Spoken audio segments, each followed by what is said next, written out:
Hey guys, found just a little bit of time to work in the garden, so I figured I'd bring you guys along too. Okay, I've kind of already started without you guys, but what I got here is I hand-tilled some ground and added some peat moss in. I got my bale of peat moss right there. Nice.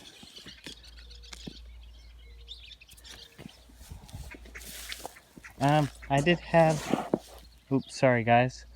I did have some lettuce here and I went ahead and took that out, and then I took my hand tiller and I'm gonna till all this up, and that's what I've already done there, and this is kind of the end result.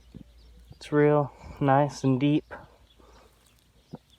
not super deep, but deep enough. And then I'll bring some tomatoes out. Okay guys, I figured I'd give you a better idea of what I'm doing. So right here, I just have the ground, and I just tilled the ground. It's not too bad. And then right here, I got the ground tilled, but I haven't tilled in the peat moss yet. So underneath the peat moss is my plain dirt. Sorry about that. There we go. And then all the way over here, you got what I'm working on. A nice mixture of both.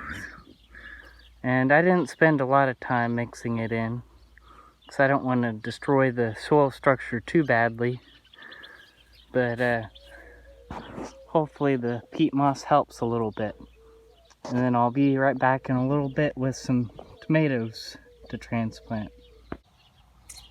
Okay guys, I got my first plant in the ground. It's a black creme, and the reason I did it off camera is there was a little bit of damage, so I put it as deep as I could and tried to pile as much dirt up, because one of these basically is propagating, because I'm pretty sure the roots completely broke off one, and the other one looked kind of weak.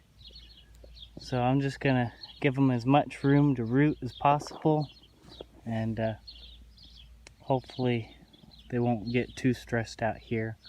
And as you might be able to tell, it's the evening, so they won't have very much stress being in the ground, because they'll go to sleep. And the next one I'm doing is a grafted Big Zac. So this one, because it's grafted, I can't bury the stem, because what will happen on here is the actual Big Zac will root and the graft will die. So I'm gonna try to make a nice hole for it. Hopefully it has a nice big root mass. I gave it a nice big pot. That should be plenty deep enough. And I'll try to film as much as I can, but it's going to be very difficult to get this out of the pot. So, well, yeah, I can't really do that one-handed, so I'll bring you back as soon as I got it out of the pot. Okay guys, I'm back, and look at these roots. That's pretty nice. The root ball, when I got the grafted plant, because I got it from Jung Seed, I believe, it was smaller than this plant was at the same time. And look at the roots on this guy. I mean, this guy wasn't root bound by any means, and this guy's got some really nice roots. So that's definitely the advantage to having the graft.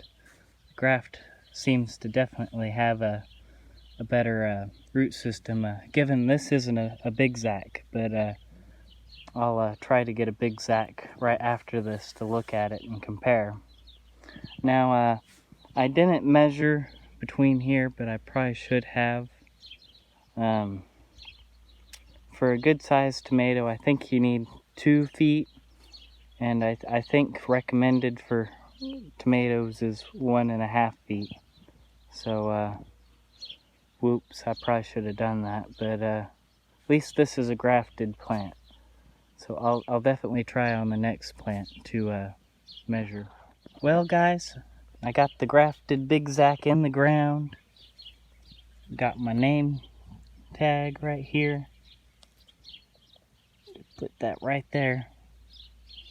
Now, I lost a couple of roots, but that's it, just a couple of roots.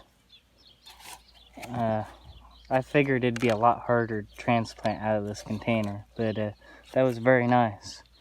And I think it's almost big enough that I can put a tomato clip on. So I'll go grab another plant, and then I think that's probably all that I have time for tonight. Okay guys, I got my non-grafted Big Zack right here, and I think I forgot to mention in my intro, but today is May 5th, 2020. It's mainly important for my reference, but some of you might want to know for maybe when you might want to transplant. But oop, I don't want to bury that guy. Get my hose out here. Okay, so on center, I'm getting as best as I can with one hand. So I'm guessing about there's lined up. 2 foot is going to be about right here on center. So I'm going to try to center my plant right here. Yeah, I didn't quite mix this side quite as well, but I didn't want to disturb my garlic plant. I figured I'd probably want to leave him. Try to mix a little bit of peat moss there.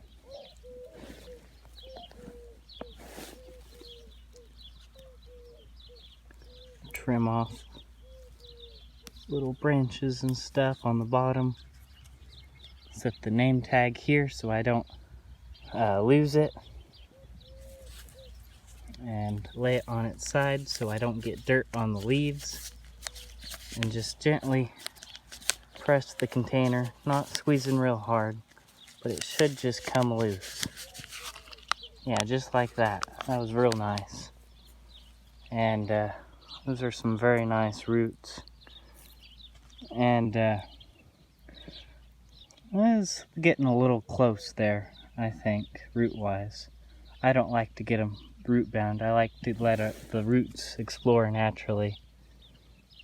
And I will come back, because I don't have it with me now, but I'll get some mycorrhiza and some beneficial bacteria and try to put them on here immediately. I probably won't video that, but that's what I'll be doing right after this, is putting beneficials in so they can inoculate the plant as early as possible.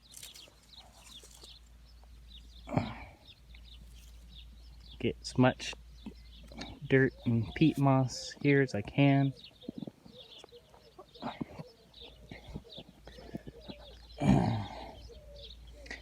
And just gently firm the soil around it so you don't have any settling around the plant that will injure it. And mounding it up like this helps with root development, and it should help with drainage too, because water should flow away from it. I don't have time now, but I'm going to try to put newspaper in between to suppress weeds if I have time. Time's been kind of hard to find lately, but if I do, that's what I'll be doing, and if I have time, I'll definitely bring you guys along if you want. Thanks guys for watching. Hope you enjoyed. Hope you learned something new. Any questions, comments, or concerns? Anything I didn't cover, let me know. anything you want to see, please let me know. There's probably a lot of things that I just don't video because I don't know if anybody would enjoy it. So thanks for watching, guys.